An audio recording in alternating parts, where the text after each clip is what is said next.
വിശ്വവിഖ്യാതനായ ടോൾസ്റ്റോയുടെ അനശ്വര കഥാനായിക അനീസ്യ. പുഷ്പിത ജീവിതവാടിയിലോ ഒരപ്സര സുന്ദരിയാണ് അനീസ്യ. പുഷ്പിത ജീവിതവാടിയിലോ ഒരപ്സര സുന്ദരിയാണ് അനീസ്യ. കഥാപ്രസംഗ പ്രേമികൾ ഒരിക്കലും മറക്കാത്ത ഈരടിയാണ്.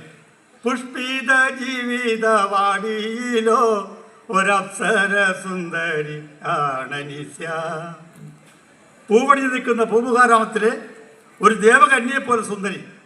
പുഷ്പിത ജീവിതവാടിയിലോ ഒരപ്സര സുന്ദരി ആണനീസ്യ. അനീസ്യ അപ്സര സുന്ദരിയാണ്. ഈ അപ്സര സുന്ദരിയാകുമ്പോൾ അനവധി ആരാധന ഉണ്ടായിരിക്കുമല്ലോ. കണ്ടിട്ടില്ലേ സൗന്ദര്യമുള്ള സ്ത്രീകളുടെ പുറകെ ആരാധന വെച്ചു പിടിക്കുന്നത്? ആരാധനയാണ്. നമ്മുടെ സ്ത്രീകളെല്ലാം എന്തുമാത്രം അണിയൊരുങ്ങിയാണ് പുറത്തേക്ക് ഇറങ്ങിപ്പോകുന്നത്. ഭർത്താക്കന്മാരെ കാണിക്കാൻ മാത്രമല്ല, കരക്കാരെ കാണിക്കാൻ കൂടിയാണ്. ഇങ്ങനെ അണിയൊരുങ്ങി പുറത്തേക്ക് ഇറങ്ങിപ്പോകുമ്പോൾ നമ്മൾ ആരെങ്കിലും ശ്രദ്ധിച്ചില്ലെങ്കിൽ അവർക്ക് നമ്മുടെ പുച്ഛമാണ്. ഞാൻ എത്ര നേരം കൊണ്ടാണ് അണിയൊരുങ്ങി പുറത്തേക്ക് ഇറങ്ങിപ്പോകുന്നത്, ആ കിഴങ്ങേശ്വരൻ ഒന്ന് നോക്കുന്ന പോലുമില്ല.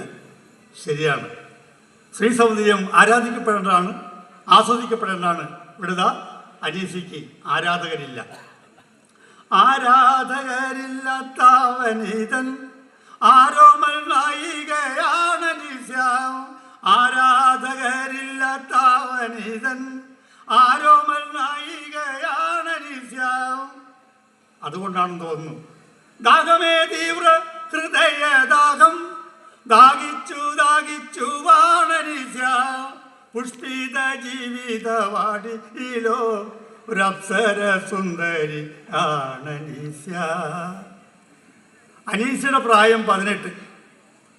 കുഴിയിലേക്ക് കാലിനെട്ടിക്കുന്ന മൂപ്പി എന്ന് ഭർത്താവ് 77 വയസ്സ്. നോക്കണേ, അപ്സര